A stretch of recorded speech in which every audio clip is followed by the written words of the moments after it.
You're visiting the Mom Next Door and our stories of faith. I'm glad you dropped by for a visit. Please stay a while and hear what the Lord has done in the lives of moms just like you and me. Hi, friends. Welcome to the Mom Next Door Stories of Faith. I'm your host, Pam Fields. Have you ever felt like me, or has anybody ever suggested to you that following Jesus in the everyday, unseen moments of your motherhood are kind of like some sort of an annoying placeholder to just, we're obligated to keep it until we get to like the real world and like all when the real stuff is going to happen. And so like if we could just get these kids raised, we could get on with the calling of our lives. I think that is suggested a lot of times to us. Sometimes we feel really buried under those mundane things in life, the meals, the messes, the noise, and the never-ending to-do lists. My guest today, Katie LaPierre, is going to talk to us about just those things. We're going to be talking about keeping eternity in mind while we're living fully here in the day-to-day, and how God meets us not just in the big spiritual moments, but right now in the middle of our ordinary days. Thank you for being here. I hope that you will be encouraged. So, Katie, why don't you just take it away? Okay. My name's Katie, and I've been running a ministry called Eternally Minded Mamas online for about 10 years. And I chose that title very much on purpose. My life verses are Colossians 3, 1 through 2. If then you have been raised with Christ, seek the things that are above where Christ is seated at the right hand of God. Set your minds on things that are above, not on things that are on the earth. And I was talking to the Lord about that and saying, how am I supposed to do that? I'm on the earth. I'm here. I'm cleaning dishes. I'm wiping bottoms. I'm settling sibling squabbling. And you're telling me to set my mind on things above. And so I was just on a quest to figure out, how can I do that? How can I be here and be present with my children in the midst of the temporal and mundane and have eternity in mind? And God, it's like he reached across the universe to help me see that. And later on in chapter 3, God said in verse 23, whatever you do, work heartily as for the Lord and not for men, knowing that from the Lord you will receive the inheritance as your reward. And then this was the key where I felt like God was on a megaphone. You are serving the Lord Christ. Well, wait a minute. I thought I'm serving my family. I thought I'm serving Hudson and George and Lydia. I thought I'm serving my husband. And God's like, nope, you're serving me. When you're serving them, you're serving me. And that just totally shifted my mind to like, this is how I keep eternity in mind. I take all of those little tasks, because he said, did he say, when you're doing really spiritual things, do it heartily as for the Lord? No, whatever you do. And later on, he says, if you eat or drink, can we think of anything more mundane than eating or drinking? And so it's like God saying, hey guys, all of it can be done for me. All of the little silly things, silly that you have to do as mamas throughout the day, it all can be done for the Lord Jesus Christ. And therefore, it can all be eternal work. So that's where my passion began. And I'm such a visionary woman. I'm like, what's next? What's next? What's next? So you can imagine waking up every day to do the same thing. It's like my nightmare. You know, there's some women who just wake up and they love routine. They love schedules and procedures. And I'm like, this is a nightmare for me. And so it was like one time I was talking to my husband and I said, what do I do with all this vision that God has given me? And he said, well, since he's called you to keep the home, why don't you cast all that vision into your home? And that was another way for me to have an eternal mindset in the midst of the temporal and mundane. And so since, you know, I'm not going to say every day's been so exciting since then, but it's kind of like, you know, that rubber band that snaps back. It's like, I'll start thinking, is this it? Is this what I'm going to do with my life, Lord? And then it's like, whoop, the Lord snaps me back and says, yep, you're going to serve me, whether you're serving me as a CEO in some company, or you're serving me on the floor while you clean up puke, or you're doing potty training again. And I should share that I was not raised in a Christian home. My mother was a drunk She died from alcoholism about, let's see, it'd be 15 years ago because it was right around when my son was born. And so my mother, God has blessed me to have nothing but pity for her. I have no bitterness, no resentment. I just feel Mm. sadness that that was her life, was the life of a drunk. And so I definitely was not taught, trained how to think of eternity, how to raise a family, how to Mm-hmm. homeschool, how to have a lot of kids. And Mm. I was the oldest of three, and I just had my 11th baby, let's see, 7 months ago. I lost And count. I I just thought can't you just believe it. had your 10th. Nope. Yeah. Little Penny girl is here, Oh, and okay. she is adorable. I named her Penelope because I wanted a poppy. Day one, we bring her home and she's a penny. And I'm like, what? I never wanted a penny, but we have a penny. And Well, so, those are yeah, so being I, outdated and obsolete. So we need pennies now. We need okay, lots of that's pennies. right. The year that the penny goes away, I get my own. Yep. There you go. So, yeah, I just want to encourage those moms out there that feel like, well, I don't know what I'm doing. I wasn't taught. I wasn't trained. Look at these other moms. They understand better, that they were raised by Christian moms who love the Yeah. Lord, and the Lord does not need our moms to teach Yeah. us about him, and the word Right. is sufficient. We don't need a Right. Christian upbringing to love the Lord and to serve him. Right. So that gives you an idea, a little bit of my background and my passion for that ministry. Right.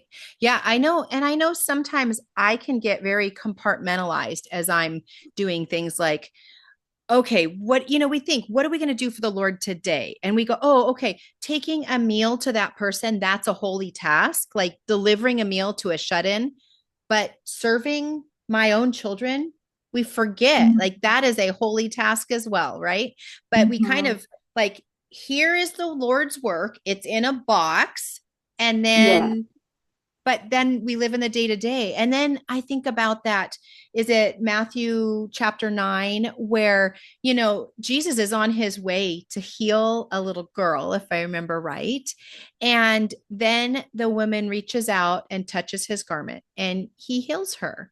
And the thing that I think is so precious and touching in that, well, multiple things, but let's just narrow it down to say, you know what?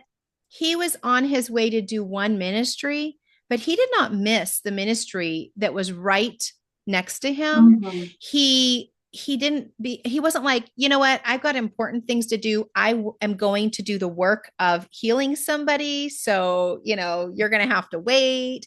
He was like, Mhm.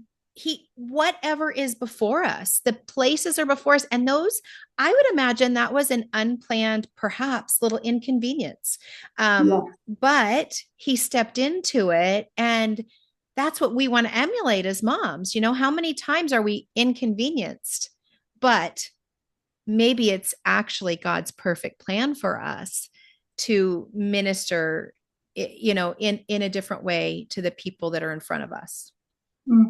Yeah, he said, greatest in the kingdom is the one who is servant to all. Yeah. And I think that our level of love for the Lord is demonstrated greatest in the home, because I can go out, like actually, I'm planning today to go visit with two elderly women in our church.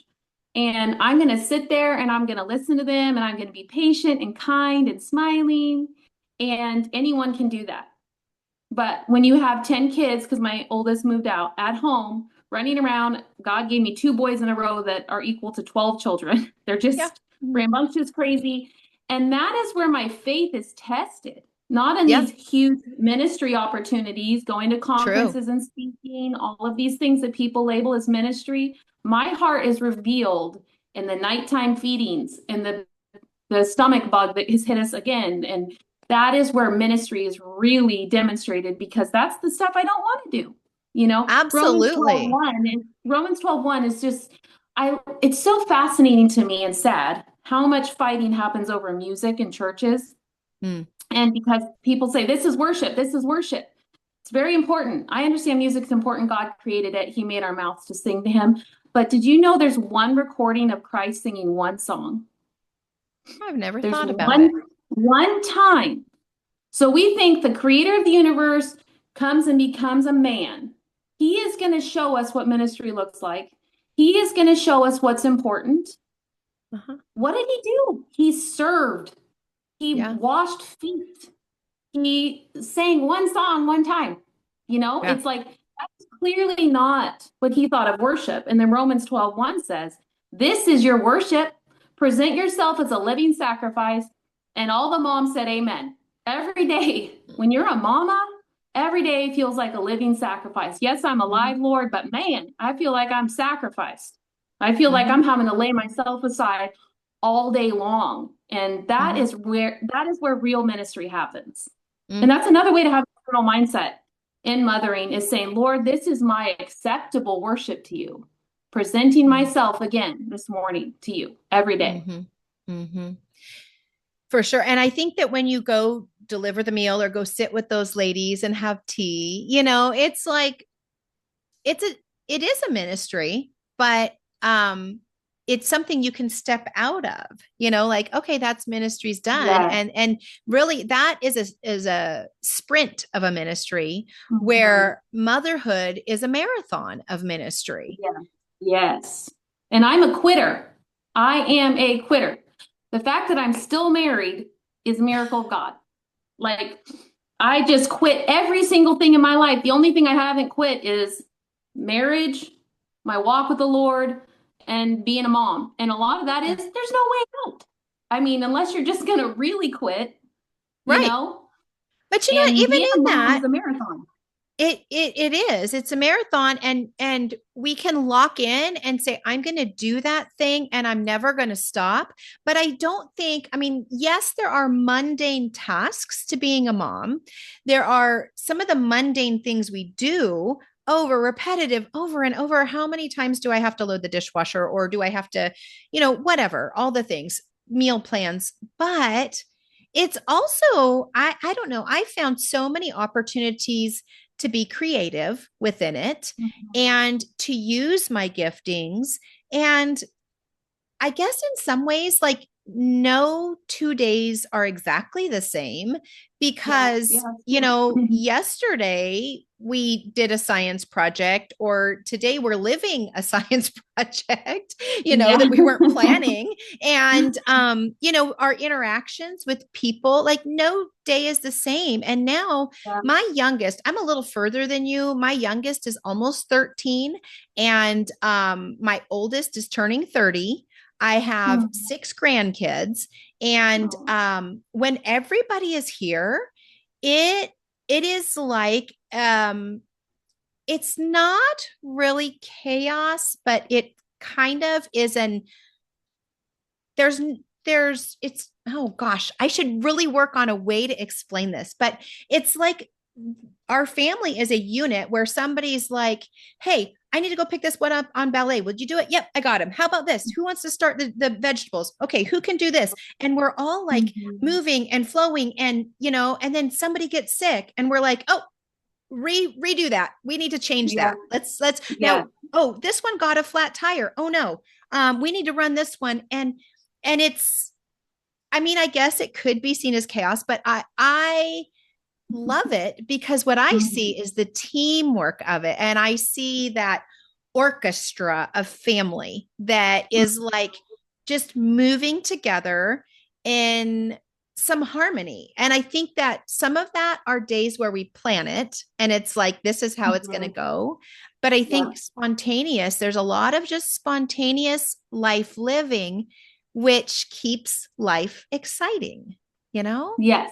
Although we did it, and I think that's more difficult for some moms than others. I do Yeah. love that aspect.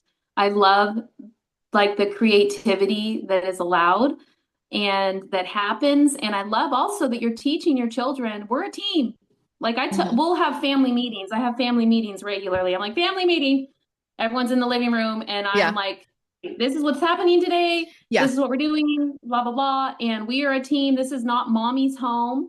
I am the delegator. I am the keeper of the home, but this is our home. What do you guys Right. think? How do you guys want this home to run well? And you'd be surprised the neat ideas kids come up with, young Yeah. kids, 8 years old, 7 years old. And I'm like, that's a great idea. So including them, not just always barking orders, but having them take Mhm. ownership and see, okay, Yeah. yeah, this is our home. We need to make sure it runs well. I tell the kids when we're decluttering or doing things maybe they don't want to do. I say, do you know that there are studies on how clutter impacts your mind, your brain, your mood. This is not just for mommy. This is for you. This is for daddy. This is for our whole family. And that Yeah. really helps, I think, the children not to become maybe resentful or, here goes mom just yelling at us again. It's like, let's look, how can we make our home the best home it can be? Mm-hmm. Mm-hmm. Which is really a launching for them to have their own and be prepared to Yeah. do those tasks. And adapting, like you touched on adapting, that's such an important life skill that a Yeah. lot of adults don't get. It's like, oh, my whole life is ruined because I had this plan today and now this is happening instead. And I tell my Yeah. kids, listen, you are only as happy as you can deal with disappointment. So if you are a person who cannot handle disappointment, cannot handle a change of plans, you will be a Mm-hmm. miserable adult. So I tell them, Mm. practice now, practice saying, okay, the Lord had something else in mind today. Just having these one-liners, the Lord had something else in mind today. Like Mm. my dad always says, we'll just see what the Lord has in mind. We'll just see what the Lord has in mind. I heard that. My dad got saved later on in life, and he just says that all the time. And it blesses me rather than what do I have in mind? What am I doing today? Mm. I remember many years ago, I went to Bible study fellowship. And when Mm-hmm. in the children's program, they taught this little song of, Good morning, God. This is your day. I am your child. Show me your way. And it's like, okay, that's how I want to approach each day. Good morning, God. Yeah. What do you Mm-hmm. have planned for me today? And I Yeah. tend to be I don't know, you were saying to me as we were chatting online and stuff that you were a type B mom and you're really relaxed and kind of like to go with the flow. And I was thinking, oh, I'm totally the opposite. I like a schedule and I like to, organize. And then I realized actually I like a schedule on paper and I like to be organized and like have my plan in place. But I also think I'm very quick to throw it out the window. Like, oh, forget it. We're That's just going to do so something else good. instead. Like, I think it's So kind of great. like a little bit of a mix of that. I think it's And I good think to we have need some we need to plans. all be like that. Yes. Yeah, it's We good to need have to some all plans. be like that. Just having plans. Our children don't need to grow up in total chaos where every day mom's rolling out of bed at noon and going, all right, what are we doing today? Like we need to have some sort of order. Our God is a God of order. Hmm. I happen to marry the most type A man on the planet where everything's urgent and must be done now and must be done the right way. And I was like, Lord, I'm going to drive this man insane. Thankfully, we're kind of balancing each other out Hmm. and he helps me, I help him. But you can see the value in both of those Hmm. personalities. And even when it comes to parenting. And so I've had to really Hmm. grow in the area of making a plan because Yeah. that does bless your home. And then there's moms that just really have to grow in the area of grace, change, Mm-hmm. acceptance, and neither mom is better than the other. It's just Right. we spend our life kind of balancing that out and figuring it out. And I think a lot of it honestly does have to do with your husband. I have met a lot of women who have a visionary all over the place husband, and you just learn to enjoy the ride or be Hmm. miserable, one of those. Hmm. And then Hmm. you have men like my husband who's super type A, and I got to adjust to that and be a blessing. If I'm called to be his helper, I Hmm. need to learn how to help him. And then I have a friend who she has more of like a steady man, just quiet, not really sure what they're doing, never really changes. And she's got to kind of go with that. So that impacts a lot of our homemaking too, who our husband is. For sure. I noticed that when my daughter got married, my oldest daughter, they've been married 10 years. And you and I both have large families. I have 9, you have 11. And I think that, we might start out to organization, in some you might want to organize a little bit, but when you get into those big numbers, sometimes there's a level of organization just for survival. Like, I Yeah, need to make sure I bring exactly. home the right amount of meat, or we're not going to have Uh-huh. enough dinner for everybody. There's some organizational things that I put into place just because the size of my family demanded it. And so Mhm. my oldest daughter, being the second born in the family, and she was raised around a lot of order, organization, preparing, like, okay, we're going to go to town and I've got buddy system for the different kids, but I also have in the car, I have a diaper bag. We drove a Sprinter or a Transit, either a Sprinter or a Transit. Like most of the time my children were growing up, which are very large vans for those that are not familiar. And, like 12, 15 passenger vans, but the seating on those was not like directly on the floor. The seating was up a little bit. So I could Mm-hmm. put a tote bin underneath each seat. So I like had a tote of boy clothes and a tote of girl clothes. It's an emergency. And I had a tote of Mm-hmm. snacks and a tote So of, smart. first aid kit, like, so if we got Uh-huh. stuck anywhere or somebody puked or had a diaper blowout, like I was Yeah, prepared. And amazing. and my daughter grew up with this, right? I always had everything Mhm. planned out. My husband's an entrepreneur. And if you don't have like paid vacation, if he does not go to work, we do not have food and our bills Yeah. paid, right? So we didn't travel really. We just were really homebodies. We just didn't go out a lot. But when we did, I was prepared for every situation. So then my daughter marries a guy who is like total, like, hey, wouldn't it be fun to go do this? Wouldn't it be fun to go do that? And she was like, wow, I get to do all the things that I never got to do when I was growing up because my parents are boring and they never go anywhere. And Uh-huh. she was like all up for the adventure, which was absolutely adorable. He's still that way. And but after they had their first baby, she came home and she was like, Mom, I'm gonna have to change something because he just spontaneously, like, we were in the car and he was like, hey, let's go hiking such and such. So he takes off driving a couple hours away. We go on this really long hike and I did not have enough diapers and I only had one or two wipes, and then I did not have, like, we did not have enough all the things with them, right? And she's like, Yeah, I don't want to like kill that adventure part and I yeah, want to do all that adventure with him. So what you were saying is like depending on who you're marrying and how can we support our husbands and how can we make that so it works. And for her, I said, you know what? You need to have a bin in your car at all times, just like you grew up in. You have extra diapers, a bottle of water, a couple snacks, whatever, because yeah, you want to totally respond to his spontaneity and zest for life and yeah. adventure. But Mhm. you know that the baby's gonna need some diaper, like it's like Yeah. balancing. How do we do this? How Hmm. does it look in the practical? Let's keep the excitement alive so it doesn't look mundane or it doesn't become mundane, but yet we're responsible for the people that look to us for care, right? Yes, that's right. Hmm. And for some people, they're like, I did not marry somebody like that. Yeah. So, and one bit of advice I got was ask your husband what's most important to him out of these three things, which was keeping the home, food, and for us, it was homeschooling. Those were our three things. And he said food is last, which is the only thing I'm good at. That's the only thing I can do is cook. And if he has it Uh-huh. his way, he'll have popcorn every night. And I'm just like, of course, the one thing I know how to do, which is cook. Right. But that was helpful for me.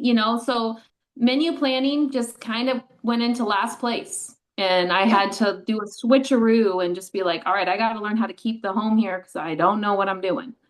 So Right. yeah, adapting to our husbands is a lifelong skill. Right.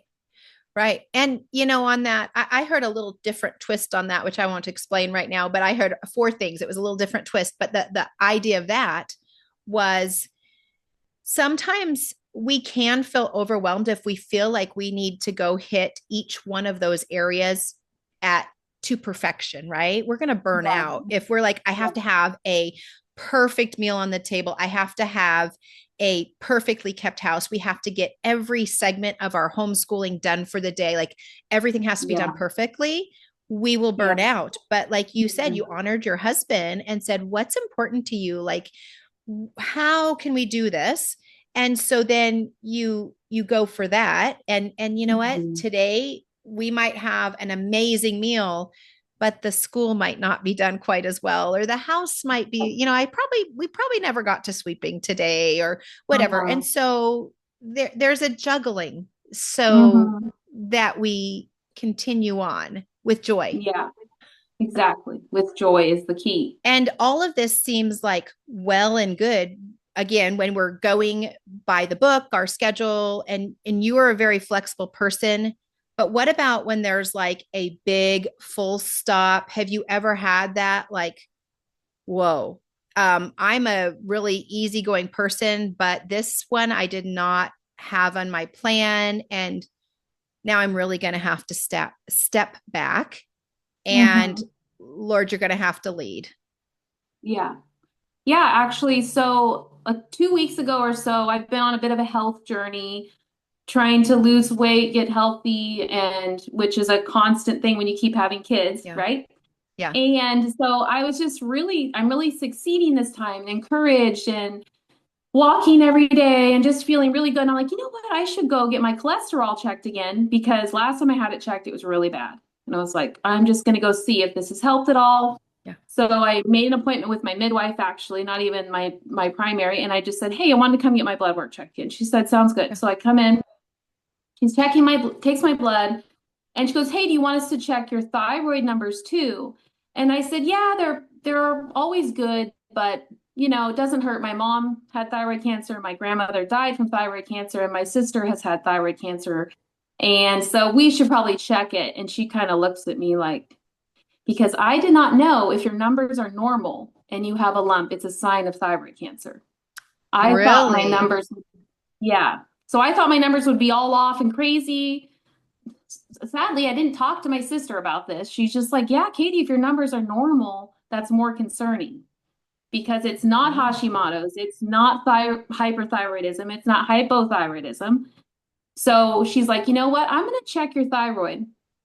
So she goes and checks and she goes, Katie, you have two huge lumps on your thyroid.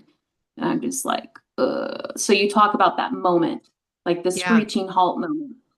And you even had opened with, or you had talked about how we're going to start our real life once we're done having babies, right? Yeah. Well, to be honest, that is Katie LaPierre's mindset. All right, Lord, hurry up, get them raised, get them out. I got a lot to do here.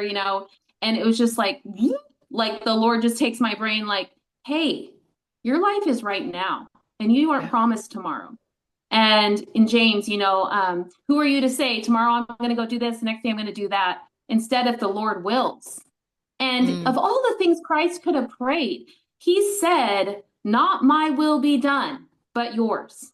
And he Mm. didn't pray that for himself. He prayed that for us. He prayed that so we could understand, hey, it's not your will be done, Katie.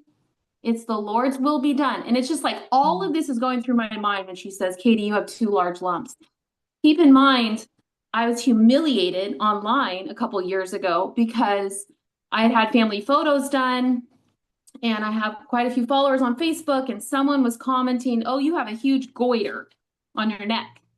And I was so embarrassed. I was like, oh my gosh, I have a fat neck and everyone's talking about my neck. And I didn't go get it checked out because I wrote to the person, I'm like, I got my numbers checked. I'm fine. So when she told me I Mm. had two large lumps, I was kicking myself because I was like, someone said something 2 years Immediately ago. your brain goes back to that, huh? Yes. Yeah. And I'm like, I wasted 2 years. And so then I am trying not to stress out. I go to see my primary. She orders the ultrasound immediately. And my sister's lump or mass was 1.5 centimeters when she had her ultrasound, and mine is 4.8. Hers had already gone into her neck muscles, into her lymph nodes. So I'm just sobbing on my bed. Like, this is the end for me. Kind of my mind went there. And I'm at 4.8. Hers was already stage 3. Who knows how far gone my cancer is at this point. And it's just been so good for me spiritually. And it's like the Mm. Lord goes, hey, what's the name of your ministry? You got eternity in mind right now? No, Lord, I don't. I have a lot of other things in mind. I have a lot of other plans I'm thinking about, but I'm not thinking about eternity. And you're kind of Mm. ruining my plan, Lord. This is not what I wanted. I've always been scared of the C word, you know. Mm-hmm. My brother actually had cancer when he was young and almost died from it. He's still alive today though, but I've just Wow. always been afraid of that C word. And Right. my doctor says, okay, we're going to expedite, get this biopsy done, get you in as soon as possible. The soonest they can get me in is February 27th. And so I Which was is like, which from Lord, the time we're recording, that's almost a month. yes, yeah. Yeah. So I'll have to, I did share on my ministry page about this journey so far because I thought, why wouldn't I? I share all these other details of my life. And so, anyways, it's just God does some of the best things in our life in a time of waiting. Yeah, Nobody likes waiting, but I agree. it is just without faith, it is impossible to please God. And what happens in waiting? It's 100% faith. It's 100%. Yeah. I have to trust you, Lord. There's nothing else I can do. And Mm-hmm. so I just focus on what I can do, which is I can nurse my baby. I Mm-hmm. can sit with my 6-year-old on my bed and have her read to me. I can love on my husband and ask him, hey, is there anything you need for me to do for you today? I can go visit the old ladies in my church.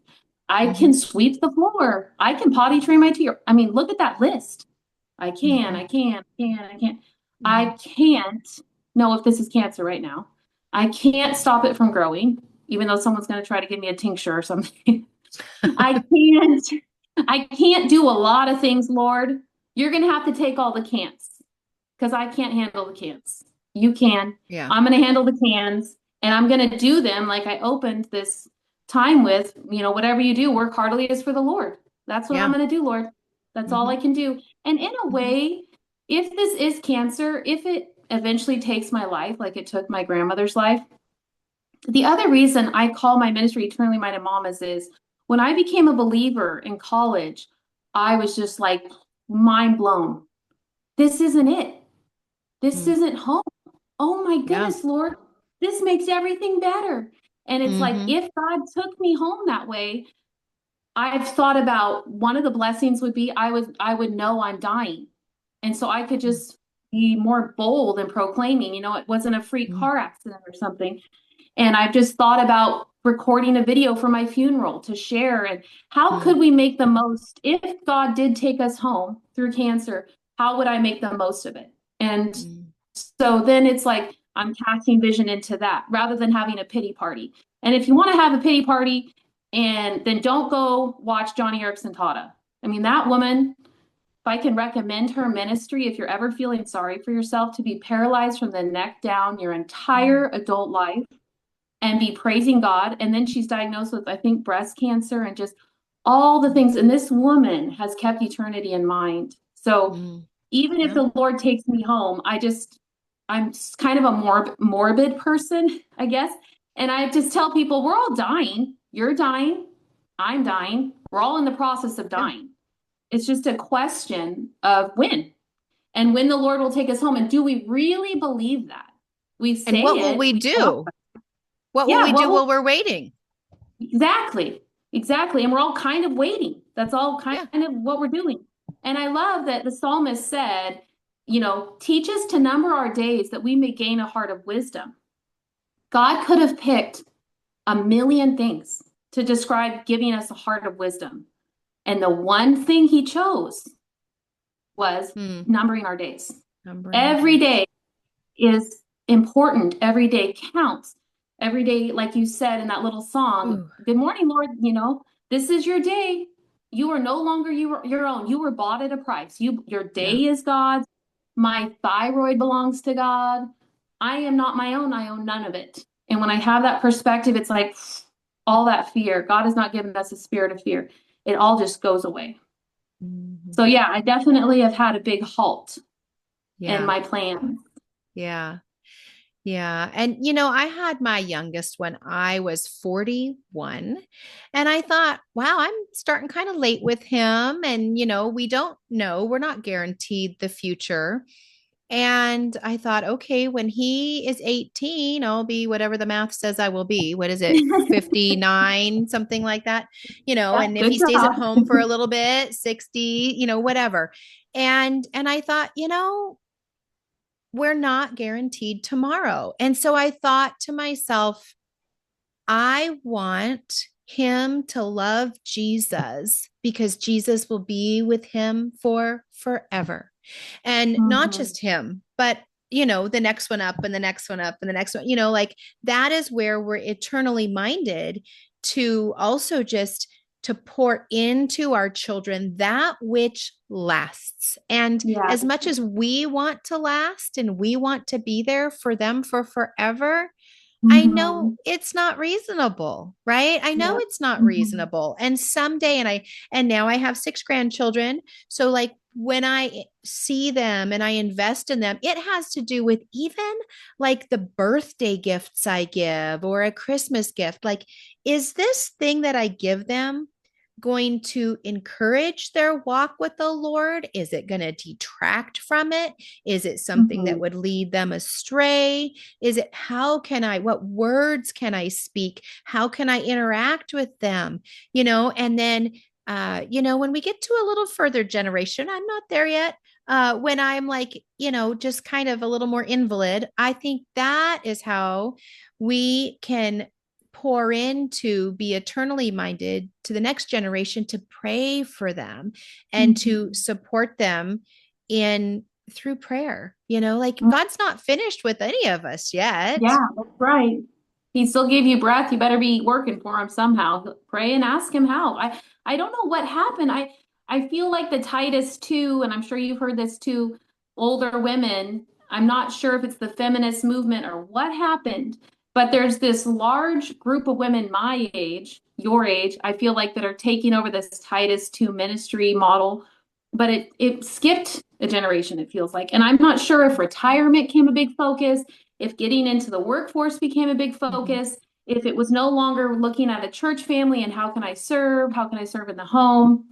Yeah. And so I feel like we have to be intentional. We can't just expect, oh, when I'm an old lady, then I'm gonna do this and I'm gonna do that. We have to make sure we are mentally planning. What is that gonna look like when I get older? How will I Yeah. bless my grandchildren? How will I Yeah. bless the younger women in church? Because I've had very few women in my life that have actually walked that. My first Mm. mentor in California, she would do what was called Mom's Night Out.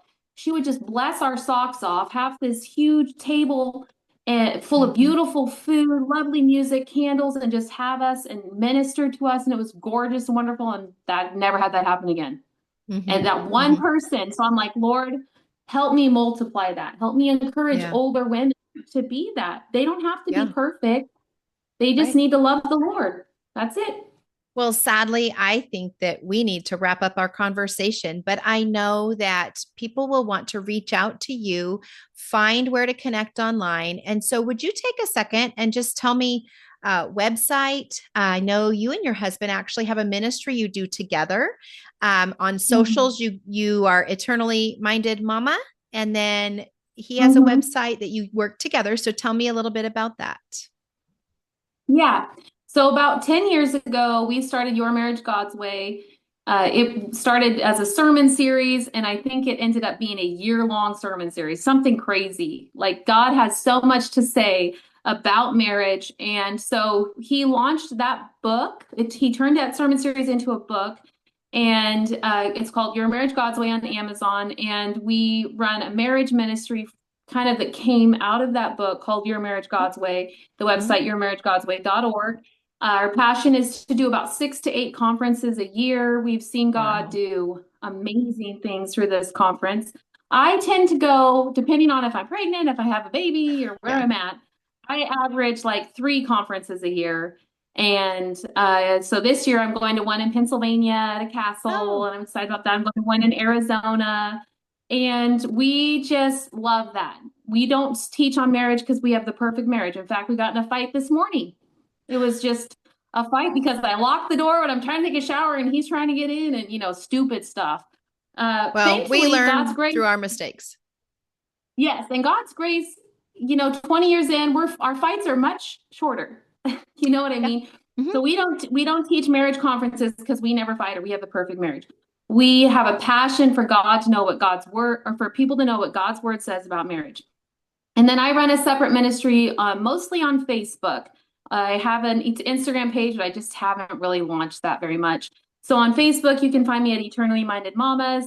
And I have this book that I co-wrote with numerous Instagram moms, ironically, Okay. that love the Lord. And it's 31 days of a devotional. And I try to like have journal notes so that women can kind of answer the questions I try to put that relate to the entries.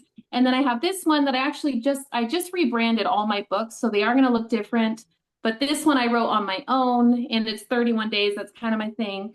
I have another one coming out next month on Genesis and Exodus through the eyes of motherhood. Loved studying Genesis and Exodus Wow.